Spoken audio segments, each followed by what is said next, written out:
법칙 중 하나로 모든 작용에 대하여 항상 반대로 작용하는 같은 크기의 반작용이 있다는 법칙을 이른바 작용 반작용의 법칙이라고 합니다.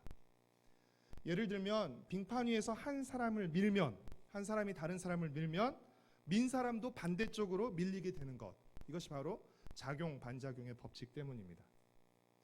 그런데 이 작용 반작용의 법칙은 비단 물리적인 세계에서만 작동하는 것이 아니라 영적인 세계에서도 작동하게 됩니다. 사도행전 2장에 기록된 오순절 성령 강림 사건 이후 교회가 탄생했습니다. 그리고 한 번에 3,000명, 5,000명씩 회심하고 믿을 정도로 교회가 빠르게 부흥했습니다. 교회의 빠른 부흥은 동시에 이를 시기하는 종교 지도자들의 반발과 위협을 불러일으켰고, 사도행전 7장의 스데반의 순교 사건을 신호탄으로 예루살렘 교회의 대대적인 박해가 본격적으로 시작되었습니다. 이것은 하나님 나라의 작용에 대한 사단의 반작용, 즉 하나님의 역사에 대한 사단의 반격이라고 할 수 있습니다. 그러나 예루살렘 교회에 임한 박해를 피해 흩어진 성도들이 오히려 도망친 곳에서 복음을 전함으로써 사마리아 사람들은 물론 이방인 백부장 고넬료의 친척과 친구들이 복음을 믿고 성령을 받았습니다. 그뿐 아니라 복음을 듣고 믿는 이방인들이 많이 늘어나면서 안디옥에는 아예 이방인 교회가 세워졌습니다. 오히려 복음이 더 넓게 퍼진 것이며, 이는 복음을 핍박하는 사단의 역사에 대한 하나님의 반격인 셈입니다. 그러면 사단은 여기서 공격을 그만두겠습니까? 하나님의 역사가 있자 사단이 반격했습니다. 그러나 그 사단의 반격에 대해서 하나님이 반격하셨습니다. 그러면 사단은 여기서 자신의 반격을 멈출까요? 결코 그렇지 않죠. 사단은 또 다른 반격을 가합니다. 그것이 무엇입니까? 잔혹한 통치자 헤롯 왕을 통해서 다시 한번 교회에 핍박을 가하는 것입니다. 사도행전 12장 1절과 2절 말씀, 1절과 2절 말씀을 우리 같이 다시 한번 읽겠습니다. 그때 헤롯 왕이 손을 들어 교회 중에서 몇 사람을 해하려 하여 요한의 형제 야고보를 칼로 죽이니. 여기서 헤롯 왕은 예수님이 태어나던 때 2살 이하의 모든 유아들을 죽인 헤롯 대왕의 손자입니다. 그러니까 이름이 똑같지만 사실 예수님이 태어나던 때 아이들을 죽였던 그 왕은 헤롯 대왕이고, 지금 12장 사도행전 12장에 나오는 헤롯은 그 헤롯 대왕의 손자 헤롯 아그리파 1세입니다. 헤롯 아그리파 1세는 한마디로 폭군이었습니다. 그는 왕위에 오르자마자 빠르게 성장하는 교회를 자신의 위협 세력으로 판단했습니다. 그리고 몇몇 사람을 본보기로 처단했고, 그중 한 명이 요한의 형제 야고보였습니다. 야고보는 12사도 중 한 사람이고 가장 먼저 예수님을 따랐던 핵심 제자 가운데 한 사람이었습니다. 헤롯 아그리파 1세는 종교적인 이유가 아니라 순전히 정치적인 이유로 야고보 사도를 죽였지만, 종교 지도자들과 그들을 따르는 유대인들, 무리들은 종교적인 이유로, 아그리파 1세는 정치적인 이유로 죽였지만 종교 지도자들과 그들을 따르는 무리들은 종교적인 이유로 야고보의 죽음을 반겼습니다. 종교적인 이유로 그들은 헤롯 아그리파 1세에게 뜨거운 지지와 박수를 보냈습니다.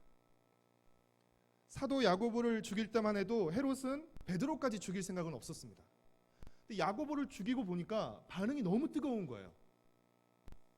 그 반대파들이 너무 좋아하는 거예요. 인기가 몇 퍼센트 올라갔습니다. 그러니까 예상 밖으로 백성들이 열광적으로 지지하자 그는 내친김에 예루살렘 교회의 대표적인 지도자 사도 베드로까지 죽이려고 체포했습니다. 3절 말씀을 함께 읽겠습니다. 유대인들이 이 일을 기뻐하는 것을 보고 베드로도 잡으려 할새 때는 무교절 기간이라. 베드로도 죽이려고 붙잡았어요. 그런데 마침 그 기간이 무교절 기간이었습니다. 6월절 기간이어서 이 명절 기간에는 처형을 하지 않았어요. 그래서 베드로를 감옥에 가두고 6월절이 끝나기를 기다리고 있었습니다. 여러분, 사도행전을 쭉 앞에서 살펴보신 분들은 아시겠지만 베드로는 이미 사도행전 5장에서 천사의 도움을 받아서 타로 간 전과가 있습니다. 감옥에 꽉 갇혀 있었는데 천사의 도움을 받아서 감옥을 탈출한 그 일이 있었기 때문에 이번에는 그런 일이 발생하지 못하도록 아주 단단하게 지켰습니다. 6절을 보면 그 감옥 안에 두 사람의 간수가 붙어 있어요. 베드로 곁에 붙어서 쇠사슬로 양쪽으로 묶고 있었고, 그리고 감옥 문에도 두 명의 간수가 지키고 서 있었습니다. 이런 식으로 4인 1조로 구성해서 4교대로 베드로를 24시간 밀착 감시를 했습니다. 그뿐 아니라 이 감옥 밖을 나가기 위해서도 경비병들이 지키고 있는 3개의 철문, 다시 말하면 3개의 초소를 거쳐야만 감옥 밖으로 나갈 수 있어요. 감옥의 안과 입구, 그리고 3개의 초소를 거쳐야만 감옥 밖으로 나갈 수 있었습니다. 이러한 감시와 감옥을 뚫고 탈출한다는 것은 불가능했기 때문에 베드로의 죽음은 기정사실처럼 여겨졌습니다. 이때 교회는 무엇을 하죠? 5절 말씀을 함께 읽겠습니다. 이에 베드로는 옥에 갇혔고 교회는 그를 위하여 간절히 하나님께 기도하더라. 교회가, 그리고 성도들이 베드로를 위해 어떤 기도를 했을까요? 어떤 기도를 했을까요? 당황하신 눈빛을. 베드로를 구해주시도록 기도했을 수도 있고요, 베드로를 살려주시도록 기도했을 수도 있지만, 어쩌면 베드로가 이전에 예수님이 체포되셨을 때처럼 예수님을 부인하지 않고 믿음을 잘 지키면서 순교할 수 있게 해달라고 기도했을지도 모릅니다. 이 근거는 미리 알려드려서 김이 셀 수 있지만, 나중에 베드로가 풀려났을 때 사람들이 놀랐어요. 만약 베드로를 살려주세요, 베드로를 풀어주세요라고 기도했다면 베드로가 그들 앞에 나타났을 때 와, 기도 응답이 됐다라고 했을 텐데 놀랐습니다. 만약 여러분이 베드로의 처지라고 한번 생각해 보시고요, 베드로의 처지였다면 무교절이 끝나는 마지막 날 밤, 내일이면, 즉 오늘 끝나고 내일이면 공개 처형을 앞둔 전날 밤, 만약 오늘이 그런 밤이라면 지금 절대 좋을 수 없죠. 그렇죠? 만약 그렇다면 여러분은 어떻게 하셨을 것 같아요? 그 밤을 어떻게 보내셨을 것 같습니까? 사도행전 12장 6절은 죽음을 앞둔 하루 전날 밤 베드로가 무엇을 하고 있다라고 말하죠. 6절 말씀을 우리 함께 같이 읽겠습니다. 헤롯이 잡아내려고 하는 그 전날 밤에 베드로가 두 군인 틈에서 두 쇠사슬에 매어 누워 자는데 파수꾼들이 문 밖에서 옥을 지키더니. 죽음을 앞둔, 공개 처형을 앞둔 하루 전날 밤 베드로 뭐라고 했죠? 자고 있었습니다. 그러니 여러분, 아무리 걱정되는 일이 있더라도 잠은 꼭 주무시기를 바랍니다. 베드로의 이 잠은 아마 죽으시고 부활하신 예수님을 향한 믿음과 평안이 깃든 잠이었을 것입니다. 베드로가 이렇게 믿음으로 자고 있을 때 주의 천사가 나타나서 베드로를 깨웠습니다. 7절 말씀을 함께 읽겠습니다.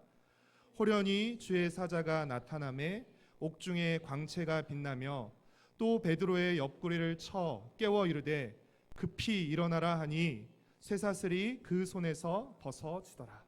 그리고 천사가 베드로를 감옥에서 데리고 나오는데 베드로의 양쪽에서, 그리고 감옥 밖에서 감시하고 있던 경비병들도 전혀 눈치를 채지 못했습니다. 그리고 굳게 닫힌 3개의 초소의 철문도 마치 자동문처럼 열렸습니다. 10절 말씀을 함께 읽겠습니다. 이에 첫째와 둘째 파수를 지나 시내로 통한 쇠문에 이르니 문이 저절로 열리는지라.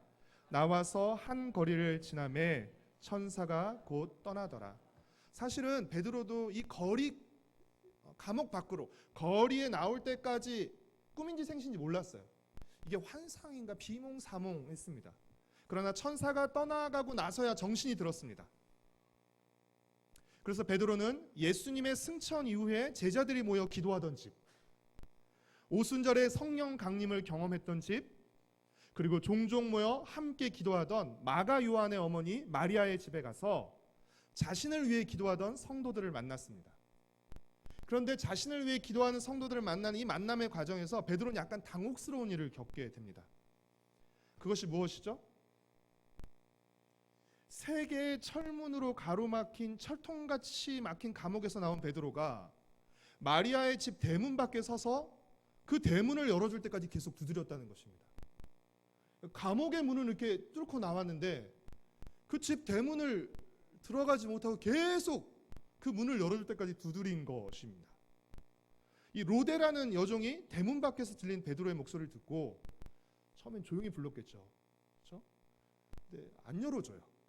간혹 그런 경우 있지 않습니까? 문 밖에서 두드리는데 집에 분명히 사람인데 자느라 못 들어요. 점점 열받죠. 그렇죠? 전화도 하고 두드리고 이러죠. 두드리는 소리를 부르는 소리를 듣고 이것이 베드로의 목소리인지 알았어요. 로데는. 그래서 너무 반가운 나머지 그러니까 듣고 너무 반가운 나머지 어떻게 했어요?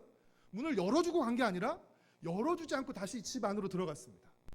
열어주지 않고 집 안으로 들어가서 뭐라고 말했어요? 베드로 사도가 왔다라고 말했어요. 베드로 사도가 왔다. 베드로를 위해 기도하던 사람들에게 베드로 사도가 지금 문 밖에서 와서 부르고 있다라는 얘기를 했습니다. 근데 아이러니하게도 그 집안에서 기도하던 사람들이 아무도 그 말을 믿어주지 않았습니다. 그렇기 때문에 베드로는 어떻게 해요? 계속 두드리면서 불렀던 것이죠. 13절과 14절 말씀을 같이 읽겠습니다. 베드로가 대문을 두드린데 로데라 하는 여자아이가 영접하러 왔다가 베드로의 음성인 줄 알고 기뻐하여 문을 미처 열지 못하고 달려 들어가 말하되 베드로가 대문 밖에 섰더라 하니, 결국 계속 대문 밖에서 두드리는 소리가 나자 사람들이 다 밖으로 나가서 대문을 열어주었습니다. 그리고 대문 밖에 서 있는 베드로를 보고 깜짝 놀랐습니다. 베드로를 위해 기도했음에도 불구하고 막상 베드로를 보고 깜짝 놀란 것입니다. 베드로는 자신이 어떻게 풀려났는지를 말하고 다른 곳으로 피신했습니다. 다음 날 아침 가장 놀란 사람들은 누구였을까요? 가장 놀란 사람들은 누구였을까요? 베드로를 지키던 간수들이었을 것입니다. 왜냐하면 베드로가 감쪽같이 없어졌기 때문입니다. 양쪽에서 간수가 쇠사슬을 이렇게 베드로 양쪽에서 하고 있었는데 자신들의 손에 맨 쇠사슬은 있는데 그 가운데 있던 베드로는 없는 것이죠. 로마법에 따르면 간수가 죄수를 잘 지키지 못해서 도망치게 되면 그 죄수의 벌을 간수가 받았다고 합니다. 베드로를 공개 처형함으로써 백성들로부터 한껏 더 지지와 인기를 받으려 했던 헤롯 왕은 화를 내면서 4인 1조의 사교대죠. 그러니까 총 몇 명입니까? 16명의 간수들을 모두 죽이라고 명령하고 가이사랴로 내려갔습니다. 가이사랴에는 헤롯을 만나기 위해 기다리고 있는 이들이 있었는데 그들은 바로 두로와 시돈 사람들이었습니다. 왜냐하면 두로와 시돈 사람들이 헤롯의 그 노여움을 받고 있었어요. 무슨 일 때문인지 모르겠지만 헤롯의 미움과 노여움을 받고 있었는데 이 두로와 시돈은 갈릴리에서 나는 식량을 공급받아야 했습니다. 그렇기 때문에 이들은 와서 헤롯의 환심을 사기 위해서 굉장히 많은 노력을 기울였습니다. 그리고 보통 우리가 환심을 사기 위해서 보통 아부를 하죠. 그렇죠? 오버액션을 하죠. 21절과 22절 말씀을 같이 읽겠습니다. 헤롯이 나를 택하여 왕복을 입고 단상에 앉아 백성에게 연설하니 백성들이 크게 부르되 이것은 신의 소리요 사람의 소리가 아니라 하거늘. 헤롯이 연설을 하는데 기록에 따르면 헤롯이 연설을 잘했다고 해요. 연설하는데 헤롯의 연설을 들으면서 이것은 사람의 소리가 아니라 신의 소리라고. 신의 소리란 건 헤롯이 뭐라는 것이에요? 신이라는 것이죠. 역사가 요세푸스의 유대 고대사라는 책에 이 장면을 기록한 부분이 있는데 제가 읽어드리겠습니다. 아그리빠는 완전히 은으로 만든 예복을 입고 동이 틀 무렵 연회장에 들어섰다. 그때 그의 은색 옷은 태양의 첫 빗줄기에 비쳐 아름답게 빛났고 그 빛의 찬란함은 그것을 바라보는 사람들에게 일종의 두려움과 떨림을 안겨주었다. 이에 거기 모인 사람들은 그에게 아부하며 그를 신이라고 불렀다. 그들은 우리에게 은혜를 베푸소서라고 외쳤다. 지금까지 우리는 당신을 인간으로서 존경했지만 이제부터 당신은 인간 이상임을 고백합니다 라고 외쳤다는 것입니다. 이 헤롯 아그리파 1세는 이처럼 자신을 신으로 환호하는 사람들의 소리를 즐기고 기뻐했습니다. 그러나 하나님은 이를 기뻐하지 않으셨습니다. 그리고 주님의 사자를 보내 그를 치셨습니다. 23절 말씀을 함께 읽겠습니다.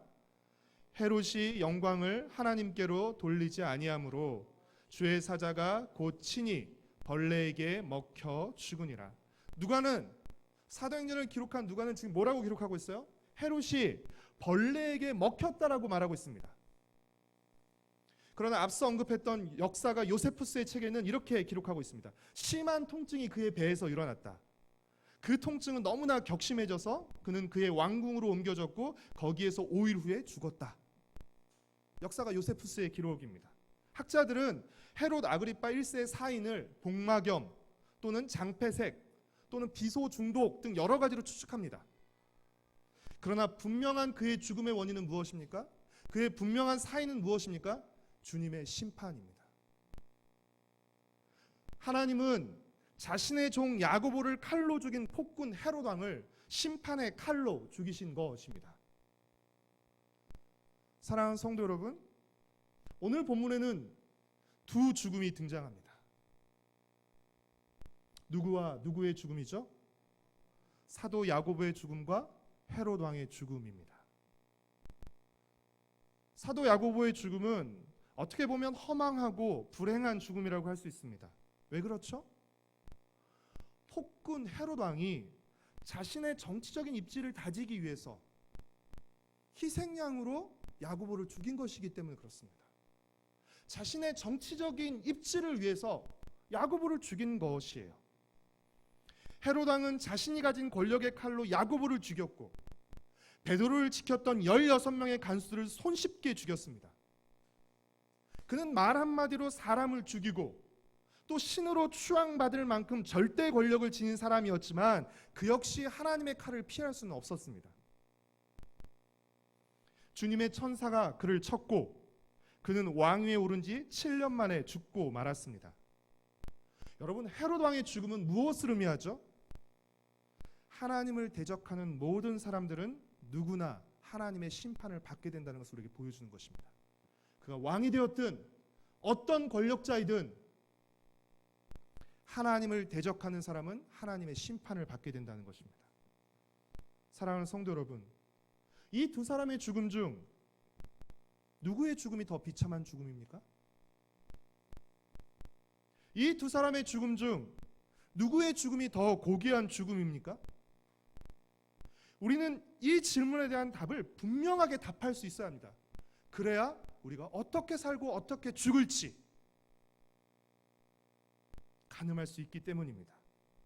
누가는 어떻게 기록하고 있어요? 23절에 헤롯이 벌레에게 먹혔다라고 기록하고 있습니다. 헤롯은 절대의 권력을 자랑했어요.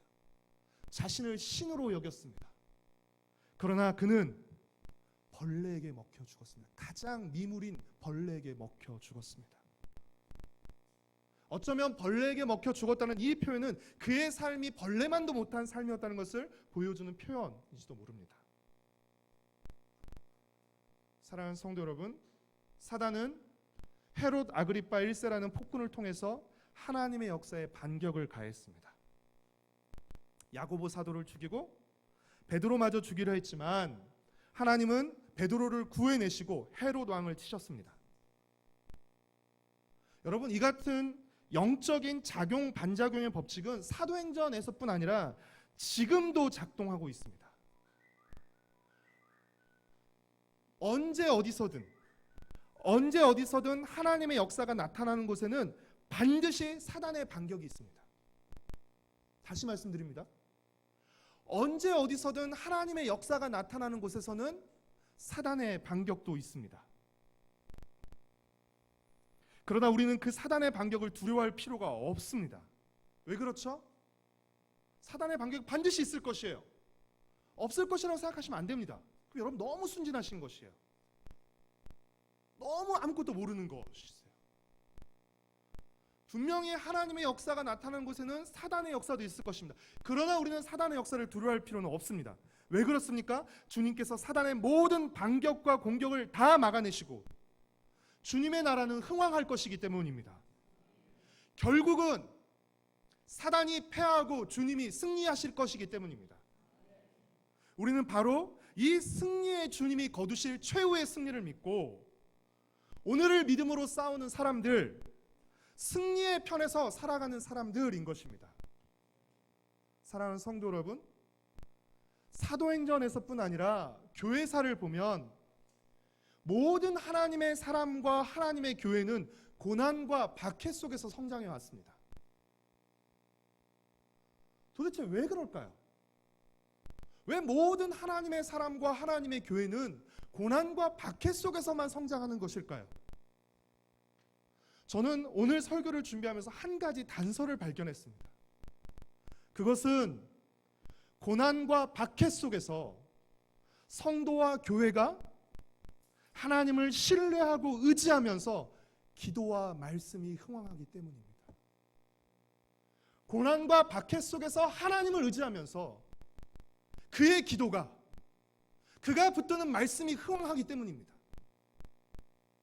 주일 설교의 내용을 보면 배부르고 편안히 먹으면 우리의 기도가 점점 약해집니다. 말씀을 붙잡지 않게 됩니다. 어쩌면 우리의 육적인 배부름과 영적인 배부름은 반비례하는지 모르겠습니다.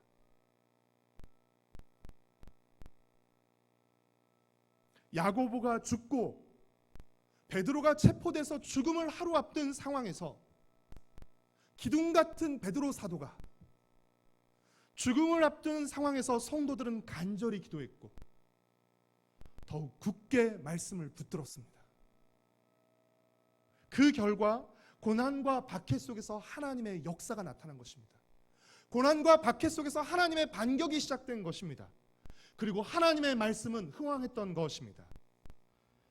우리 24절 말씀을 함께 읽겠습니다. 하나님의 말씀은 흥왕하여 더하더라. 사랑하는 성도 여러분, 말씀과 기도 없이 하나님의 나라는 결코 흥왕할 수 없습니다. 말씀과 기도가 흥왕할 때에라야 하나님의 나라가 흥왕합니다. 왜 그렇죠? 왜 말씀과 기도가 흥왕할 때라야, 죄송합니다. 또 흥분하기 시작했네요. 왜 말씀과 기도가 흥왕할 때라야 하나님의 나라가 흥왕하는 것입니까? 하나님의 나라는 내 나라가 아니기 때문에 그렇습니다. 하나님의 나라는 인간이 세운 나라가 아니기 때문에 그렇습니다. 하나님의 나라는 하나님의 뜻으로 세워지는 나라이고 하나님의 은혜와 능력으로 세워지는 나라이기 때문에 그렇습니다. 그렇기 때문에 말씀과 기도가 없이는, 말씀과 기도가 흥왕하지 않고서는 결코 하나님 나라가 흥할 수 없는 것입니다. 여러분, 우리의 삶 속에서 언제 하나님의 나라가 흥할 수 있죠? 내 삶 속에서 말씀과 기도가 흥할 때입니다. 내 삶 속에서 말씀과 기도가 흥하지 않고서는 결코 하나님 나라가 흥할 수 없습니다. 무엇이 흥합니까? 내 욕심, 내 고집, 내 경험, 내 생각, 이것들이 흥황하고 이것들이 작동하는 것입니다. 그러니 여러분의 삶에서 말씀과 기도가 더욱 흥황케 되기를 소망하고 축복합니다. 정말로 여러분의 삶 속에서 말씀과 기도가 더 흥황하게 되기를, 여러분, 그것이 진정한 축복이라는 사실을 여러분 잊지 마시고 이것을 소망하시고 갈망하시기를 바랍니다. 우리가 원하는 것을 갖기 위해서 그렇게 갈망하고 그렇게 노심초사하는 것 그 이상으로 우리 삶 속에서 하나님을 갈망하는 그 갈망이 더 커지기를, 하나님의 말씀과 하나님의 기도가 더욱 내 삶 속에서 흥황하게 되기를 여러분 정말 소망하고 간구하시기를 바랍니다. 교회를 위한 기도도 마찬가지입니다. 여러분, 우리가 교회를 위해서 기도할 것은 우리 교회의 수적인 성장이나 건물 소유가 아닙니다. 우리가 정말 교회를 위해서 기도할 것은 무엇입니까? 우리 세대로 교회가 말씀과 기도로 흥황해지는 교회가 되는 것입니다. 말씀과 기도로 흥황해지는 교회. 여러분, 사도행전 12장 24절에 뭐라고 말하고 있습니까? 예루살렘 교회 성도들의 수가 더욱 늘어났다고 말하고 있잖아요. 하나님의 말씀이 더 흥황해졌다고 말하고 있는 것이에요. 아무리 사람들이 많고 아무리 큰 건물을 가지고 있다 할지라도 말씀과 기도가 빈곤한 교회는 약한 교회입니다. 어린 교회이고 차가운 교회입니다. 우리 신앙도 마찬가지예요. 신앙생활을 아무리 오래 했다 할지라도, 우리 직분이 뭘 할지라도 지금 우리의 삶에, 현재의 삶에 말씀과 기도가 빈곤하다면 우리는 위험한 지경에 있는 것입니다. 교회를 오면서 그런 생각을 했습니다. 하나님은, 저를 포함해서 하는 말입니다. 하나님은 직분을 보시지 않고 마음을 보시고 믿음을 보신다. 무시무시한 말입니다. 우리가 다른 사람들 앞에서는 얼마든지 말하고 그 권위와 그 경험으로 뭔가를 할 수 있을지 모르지만 하나님 우리 마음의 중심을 보시는 분이시죠. 지금까지의 충성이 오늘의 충성을 대신할 수 없습니다. 우리는 날마다 온 마음을 다, 나도 왕년에 온 마음을 드렸지. 지금은요? 지금은, 그럼 앞으로는 어떻게 하시겠습니까? 날마다 매 순간 온 마음을 드리기를 소망하고 갈망하며 그렇게 주님 앞에 나가야 하지 않을까요? 함께 교회에서 말씀을 듣고 배우고 함께 말씀을 붙잡고 기도하며 그 말씀을 우리의 몸과 삶으로 살아낼 때 우리의 삶과 교회를 통해서 하나님의 나라가 흥황하게 되는 것입니다. 나의 삶을 통해서 하나님의 나라가 흥황하게 나타나는 것입니다. 야고보 사도가 죽었던 것처럼 얼마든지 성도도 죽을 수 있습니다. 얼마든지 교회도 망할 수 있습니다. 왜 구약 이스라엘 백성이 망했죠? 예루살렘 성전은 결코 망하지 않을 것이라고 그들은 철석같이 믿었기 때문입니다. 마음을 다하지 않은 성전, 믿음을 다하지 않은 성전은 껍데기에 불과한 것이죠. 그러니까 주님께서 성전이 무너지는 것을 허용하시는 것입니다. 중요한 것은 하나님을 향한 마음과 믿음이죠. 얼마든지 성도도 죽을 수 있고 얼마든지 교회도 망할 수 있습니다. 그러나 참 성도는 부활의 영광과 의의 면류관을 쓰게 될 것입니다. 설령 죽는다 할지라도, 칼로 참수형을 당하고 목뱀을 당하여 비참하게 죽는다 할지라도, 사람들이 보기에는 정말 억울하고 개죽음처럼 죽는다 할지라도 부활의 영광과 의로운 재판장이신 그 주님의 씌워주시는 의의 면류관을 쓰게 될 것입니다. 하나님의 나라는 결코 망하지 않고 승리할 것입니다. 그러니 사랑하는 성도 여러분, 베드로처럼 살든지 야고보처럼 죽든지 말씀과 기도가 흥황한 사람으로 하나님의 영광과 하나님의 나라를 위해 살아가는 정말 복된 성도의 삶을 여러분 살아가시기를 권면하고 축복합니다.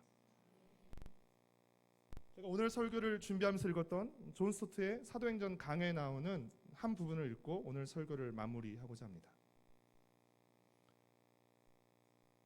사도행전 12장은 야고보는 죽고 베드로는 감옥에 갇히고 헤롯은 승리하는 것으로 시작되었다. 그런데 이것은 헤롯은 죽고 베드로는 자유롭게 되고 하나님의 말씀은 승리하는 것으로 끝난다. 하나님의 능력은 이처럼 절대적인 인간의 계획들을 뒤엎으시고 그 대신에 그분 자신의 계획을 성취시킨다. 폭군들은 잠시 교회를 억압하고 복음의 전파를 방해하면서 자랑하고 뽐내도록 허용될 수는 있지만 그들은 오래 지속되지는 못한다. 결국에 가서 그들의 제국은 무너지고 그들의 교만은 수치를 당할 것이다. 예수님의 최후 승리와 하나님 나라의 최종 완성을 믿고 오늘 우리에게 주어진 믿음의 싸움을 싸우며 말씀과 기도 그리고 순종으로 하나님의 역사에 동참하는 복된 성도와 복된 가정 그리고 우리 세대로 교회가 되기를 축복하고 소망합니다. 우리 찬송가